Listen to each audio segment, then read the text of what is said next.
to the coaching studio today. I have such a pleasure to introduce my guest today, Dr. Marsha Reynolds.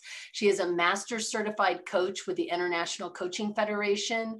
Marsha has provided coaching and training in 43 countries and is on the faculty of several coaching schools in the US, China, Russia, and the Philippines.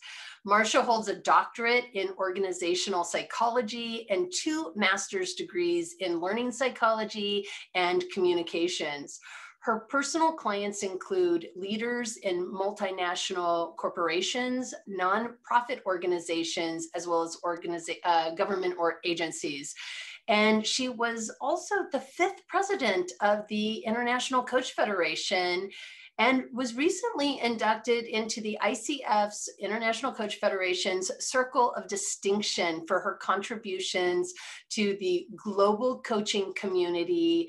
And there are many of the excerpts from many of her books, to include Outsmart Your Brain, The Discomfort Zone, and Wonder Woman, which have appeared in business and psychology publications worldwide. And her latest bestseller, Coach the Person, Not the Problem, A Guide to Using Reflective Inquiry, was released in June of 2020 to rave reviews by coaches and organizational leaders. In fact, I want to read one of those really quickly around Coach the Person, Not the Problem. Anyone who can strip away the mystery of coaching and show it as an everyday way of connecting with other humans is a hero in my books. Marsha Reynolds is that person. You should read Coach the Person, Not the Problem, so you can change people's lives. And that was by Michael Bungay Stainer, the author of The Coaching Habit. So Marsha, thank you so much for being on the show, and welcome. Yeah, thank you for asking. Well, as you know, this is really going to be a bit of an informal get to know you as a person. And I have several different questions that I have, and then we'll see what questions just sort of naturally bubble to the surface as we're talking. But I would love to hear what brought you into coaching. Like, what was this journey you took into coaching? Well, you know, I mean, there's the personal, of course, that brought me even to the place of the professional, but I'll talk about the professional. But it's interesting. My first master's degree was actually broadcasting. And so I ended up pushing around televisions in a psychiatric hospital. But it was for a training department. And my boss decided to get her doctorate. And she had fired the only trainer. So she said, well, you've got it. And she dumped the entire department in my lap. Yeah, right. And my first assignment was management training to all these, you know, therapists that thought they knew everything about behavior. And so I learned right away, I don't have to be the expert, that I'm just going to facilitate the conversation. You know, I had a training program to use, but I still knew that I liked it and I needed to know what I was doing.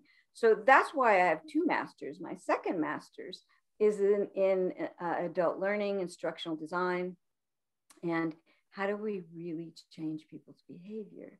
So that's what got me interested in what really creates behavioral change. And so I'm telling you a story that started in 1981. So it was a long time ago. And I went on this quest, and I'd go to workshops, and I'd apply what I learned, and I always was looking for what makes it stick. But I was looking from a training perspective. I now know training is just an event that hopefully will inspire people to try. They don't really learn until they try, you know, where coaching is a process. But I kept trying, and people love my classes. They give me the happy faces on the evaluation forms and say I changed their life. And then, you know, within a month, they go back to old behavior.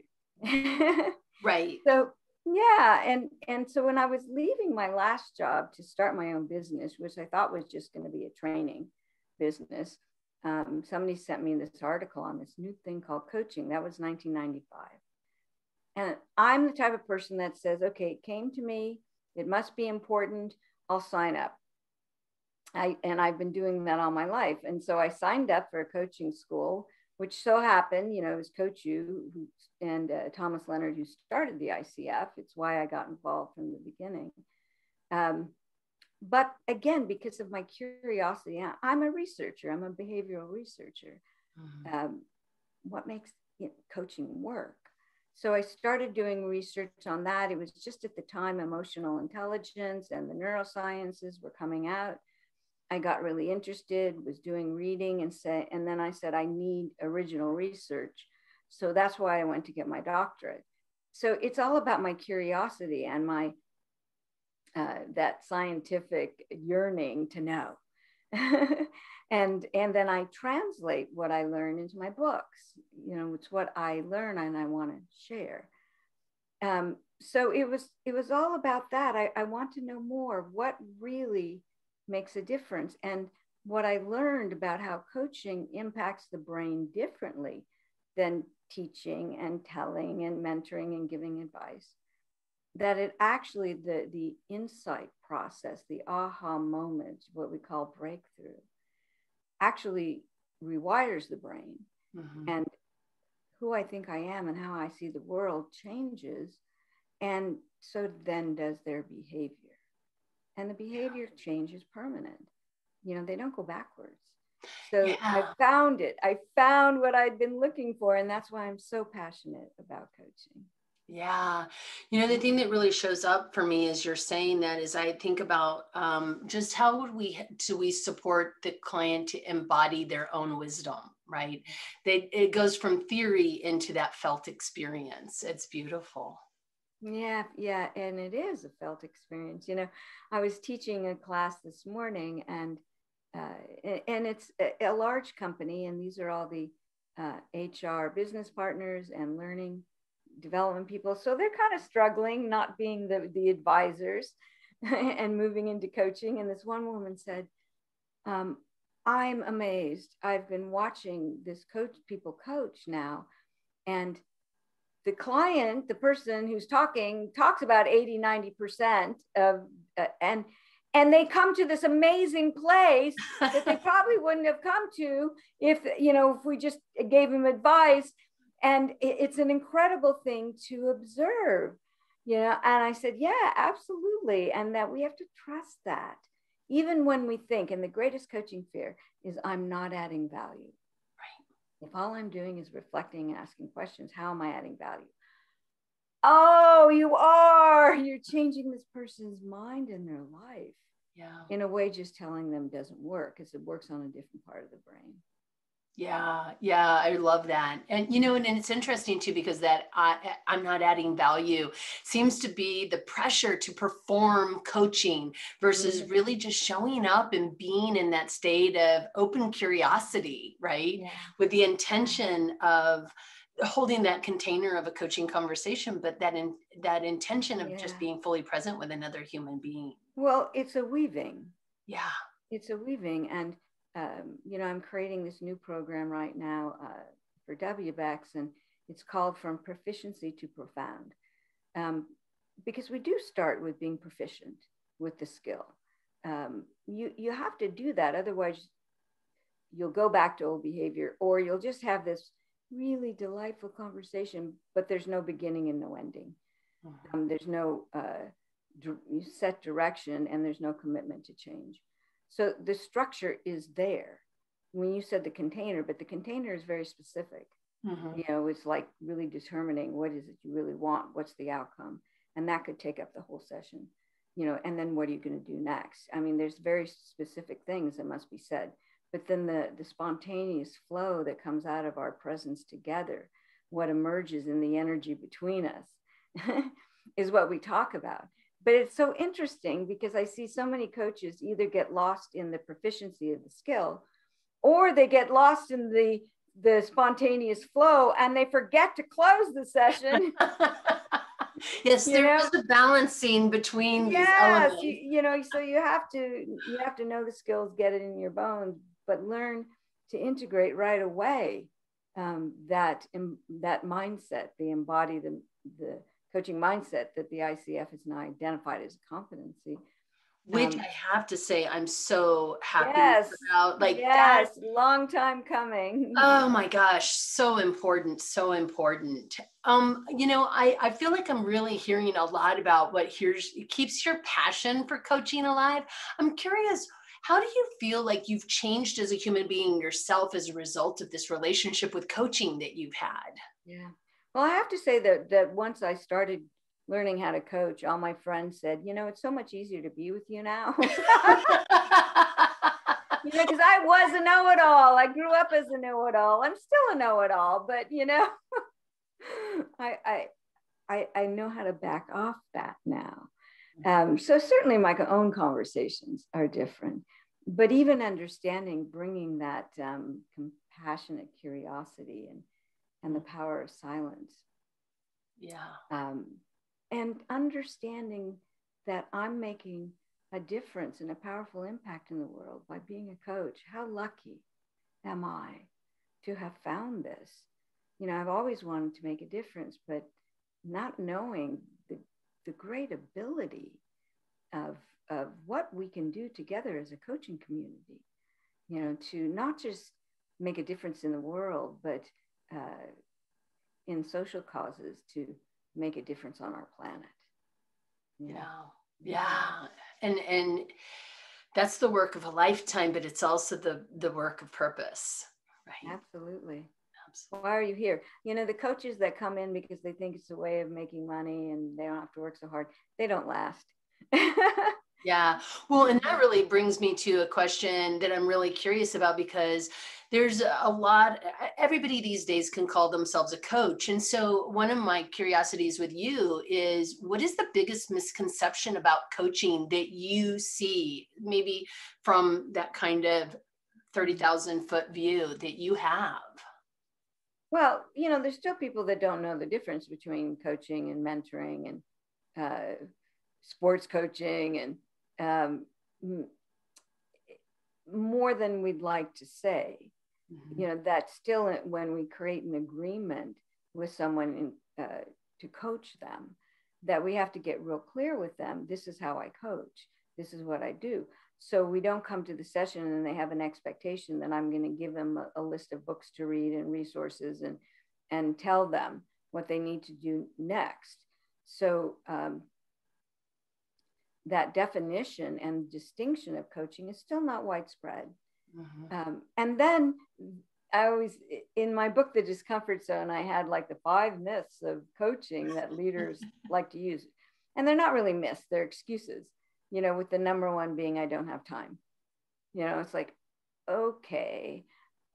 Yeah, there was another guy this morning in the class, and he was like, I'm so amazed that when I actually do coaching, it takes so much less time.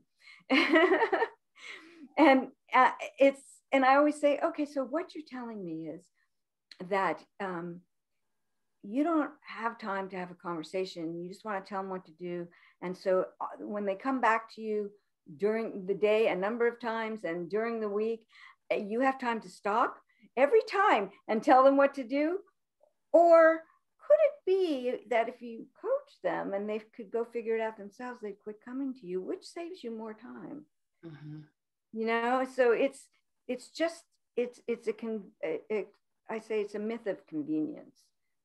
I have to learn this coaching thing. Yeah.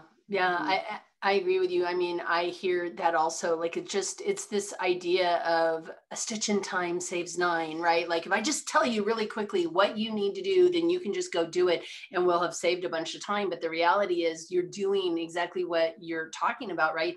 You're creating this reliance on you as the expert to solve the problem each time. So you're constantly going to be like, oh, attention away, because they're like, hey, help me. Yeah. Well, and this one woman today, we were going through, what are your insights in learning coaching? She says, oh, I feel so much lighter. It's such a burden, relieved, taken off my shoulders that I don't have to know all the answers. You're like, thank goodness. Absolutely. But also the other thing that I often talk to with leaders, I'll step back and say, so let's define leadership. and what is the ideal leadership role for you? Because leadership really isn't telling people what to do. And the higher they go up, the more they need to help people think for themselves. And so when we get into who am I as a leader, you know, they start to understand that quickly telling people what to do doesn't really fit in with who they want to be. Yeah. You know, so it's a really powerful conversation. And it's definitely a tension for people, that letting go of that perception of control, right? In order to allow other people to have the space to emerge also, so that we can also put our energy where it's going to be best served in our own evolution. Right. And it's like, they're not going to lose respect for you that you didn't give them the answer. They have more respect for you because you trusted them. Yeah. And you think about, like, what does it take for people to have that sense of mastery themselves? And this is a big part of it, right? Is that we have a person, a supervisor, whoever we're working for, who trusts us to maybe make a mistake, but also maybe come up with something brilliant as a result of that we feel that safety to explore. Right. Yes, absolutely. Absolutely. And it's really something too that shows up in coaching as when I am observing coaching, which is this idea of trust and safety. Like, what creates that? And often we're communicating our distrust and creating I'm not sure this is an actual word, but dis-safety, right? for the people, when we're communicating with them, that I need to control it all. I need to know, I need to handle, I need to make sure you're doing it right. We really communicate maybe the opposite of our intention. Well, yeah, two things. One, that tends to push people away. Two, you know, the essence of coaching has to be that I believe you are a fully functional human. You know, that's a part of our coaching definition, that we are in a partnership conversation, creative, with someone who's creative, resourceful, and whole. They're fully functional and capable, and we have to show that. You know, I'm working in this new program I'm developing. I actually have hired, I call him my guru, because he's not really a mentor. We get together and we have a dialogue for an hour and a half. He wrote a book on collective wisdom. And I'm like, I want to create collective wisdom for coaches. And, you know, that's the new program, the essence of it. And so we go deep into this conversation. And, you know, the energy between us that's so powerful, part of that is they know when we believe in them, and they know when we don't. But he also said, you know, he gave me an analogy. He said, when you teach a child to ride a bike, you know they can ride it. You see it. You know they can ride this bike. Now, they don't know it to start off with. And at the beginning, they may not even be able to do it for a few days, a week. They may get scared and quit and come back to it. And then they keep trying, they fall down, they get back up, but eventually they ride the bike. But all along, you had the vision, you knew they could ride that bike. And we bring that energy to coaching. We know they can ride that bike. And we hold that in the space between us, in the whole conversation, because they sense that. They sense that. So even if they don't, we believe in them even when they don't believe in themselves. I think that's beautiful. And I love that idea too, because it's that idea of that whole capable, resourceful, creative human being. And we hold the space of possibility with them, right? Yeah. That's beautiful. Mm-hmm. So I'm curious, this conversation comes up often around, for the coaches that I speak to, you know, like, what do you do when you can't put a bow on a conversation, right? Like, I think that goes back to a bit of that performance piece that coaches often come with. How do you put a bow, if you can't put a bow on the conversation and that you're left with this sort of big topic at the end of a coaching conversation? What are some ways that you conceptualize that with your clients when something like that happens? Okay. First off, a coaching session doesn't have to have a happy ending, you know, and I think that's also a big myth. That's also what I talk about in the discomfort zone, that, you know, they may be really upset at the end of the conversation and not upset at you or anyone, they're upset with themselves because they now see how they're getting in their own way and what they have done, that the impact has been very detrimental to their own goals, as well as relationships and the impact on other people. But the idea that they will say, I truly have to think about that, that's still an ending.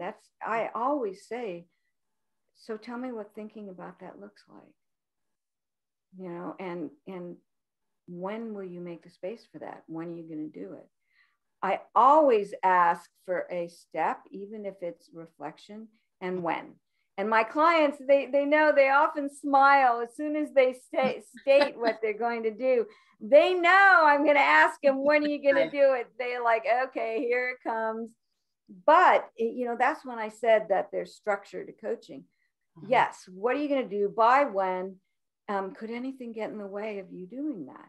So you say you're going to spend a little bit of time tomorrow afternoon really thinking about this, but could anything get in the way? Oh yeah, we may have this big meeting. So what's plan B? And is there any other support you might need? You know, any other resources, anybody else that you might talk to? I don't offer myself. Right. And even if they say, oh, could you send me an email? I'll say, why don't you put a little reminder on your phone? Yeah, where's your post-it notes? Yeah, and I like that. I think that, you know, how are you going to be accountable to yourself? Because at the end of the day, it's their goal, right? Right. And they know, fortunately, I'm busy from a very early time, because I do work around the world. So I'm starting like 5 a.m. And this past month, I had many evening sessions till 9 p.m. You know, in Asia with Asian clients, and in the morning with European clients. And I am able to carve out a little time in the day for myself to exercise, maybe take a nap. But honestly, I shouldn't be the one that's doing the work for them. Yeah, yeah. Which then brings me to, how do you take care of yourself? Like, what do you do to embody that coaching mindset and have that practice that leaves you available to be there fully? You know, and how things happen in our life that seem bad turn out to be good. So I had a very risky liver disease for years. It's now cured. But I had it for many years, and they wanted to put me on this horrible like chemotherapy. And I'm like, no, I will take care of myself until you cure it. Because I know you will. I know you will. I know you're going to ride that bike. That's right. You know, envisioning it. Yeah, which they did, but it took a while. But because I didn't want to, because that was going to impact, I wouldn't be able to do my work. Mm-hmm. So I put myself on an extremely strict diet, and of both food and exercise. And even then, after 20 years, you know, when I was cured, it's like, why would I change that? Mm-hmm. So I exercise every day. Saturdays is a yoga day, so it's not that intense. But my diet is very clean. I haven't eaten sugar in over 20 years. I'm allergic to it. My body won't accept it. I haven't eaten gluten in 20 years. So it's a very clean diet. And how many, my blood counts, they're always like, you know, I'm 65. They're like, you know, people in the 30s don't have what you have, you know? So I think I don't require a ton of sleep. But I think that's because what I do maintains my energy. Mm-hmm. Now I walk every day, and I live a block away from a trailhead. I live in Arizona. I'm a desert girl. I was born here. I love to hike. When it gets too hot, I may go up north, but I'll start at 4 or 5 in the morning. I'll go outside. It's actually beautiful, beautiful that time of day. As long as I watch out for rattlesnakes, I'm okay. Yeah, those are important to watch out for when you're in the desert and in the Southwest, because they are definitely a real thing there. Oh, yeah, I saw one just a couple of weeks ago. Posted on Facebook. It's so interesting. I lived in New Mexico for many, many years. And so, okay. So, so have a real similar experience, but going hiking and listening and hearing that, it's like, okay, thank you for the notification. Where are you? I mean, just make sure I give you lots of space and respect. Right. So what are you up to today? Like, I mean, I hear that you have this program coming and you're working with WBEC. So what would you like to share with us about where you're at right now and what you're playing around with? That was interesting because I was talking to my guru mentor yesterday. One of the things I recognize is we're so deep into this, the development of this program, which is, I see it as advanced coaching, because I do a lot of mastery coaching, and but I also work for coaching schools where we have a lot of entry level, and I teach coaching skills for companies, whether it's a full certification program or a 2-day workshop for the leaders, working with them to change their cultures. I love that. But I said to him, I have to really, really be careful. And, like we coach by coaching where the person is right now, and then move forward. It's the same thing in training coaching, that I have to remember where they are right now. And if I try to take him out into outer space too soon, it's like, why are we doing this? We don't get it. So, I have to really look at now, and culturally. So when I start talking about collective space and all of that here in the US, it's kind of like weird. Where in China, they're like, oh, yay. They love it because they're a collective society. And so it's every class I have to look at who is it? Who is it that I'm working with, and adapt it? And I love that. So I really feel like I love training coaches, and that my training is, I think, very special. It's not just rote, do this. A lot of truly understanding who we are in this moment, even when it's focused on skills. So I'm still a trainer, instructional designer by heart. I love that. So yes, I have clients, but only, I like, the new executives, the young executives, they're eager, they want to do this, but they're stuck in being the expert and the one who knows. And so it's really kind of fun to coach them. So I have a specific client that I work with if I'm not training. I have, and please don't ask me what my next book is. I hate that. I wasn't going to ask that, actually. Yeah, I know. I always say, could you just let the last one be around for at least a year? Yeah. Not asking you about next books. You just finished one. Yeah. Although Alan and I have talked about maybe we need to create a collective wisdom for coaches book. I'm like, okay, we'll think about that. Yeah, let's sit with it for a little while. What is, just in sort of a summary, what is one thing that you think that all new or young coaches, or maybe all coaches, need to hear? Well, all the coaches that work for me work with me. They know I always say they want you to be present more than they need you to be perfect. That whole intention of I can't do anything wrong, I have to be a perfect coach, takes away from presence. And I am so grateful. My very first coaching class was taught by Thomas Leonard, who started, Coach U and the ICF. And there was, I don't know, maybe 12 of us in the class. And he said, you have to go out and coach. That's the only way you can learn coaching, is to do it. And we're like, this is our first class. How do we coach? We have no idea what we're doing. And he said, just go love them. And I'll never forget that, because I still, at that point, it was still like, I'm brand new. I don't know what you're talking about. But as I got into, the first couple of years, I look at my testimonials and like, I wasn't coaching that well, but they were so happy because I gave them such a safe space to talk through their problems. And did they come out in a different place? They absolutely did, because I understood the power of caring, being curious, giving them a safe space to talk. And with many of our clients, it may be the only time in their day where they feel like, I can be myself and it's okay. No matter what I bring, it's okay. And that is so vital in our coaching, that comes first. They want you to be present more than they need you to be perfect.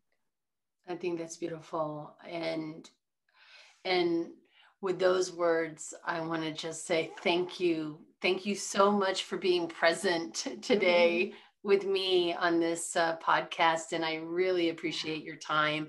I'll be putting links in below the video, and people will be able to go to covisioning.com. I'll put an easy link there, and I'll put some links to your books also in there also for you. Thank you, Marsha. Thank you so much for being with me today. I really, really appreciate your time and your willingness to play. Yeah, thank you for your energy.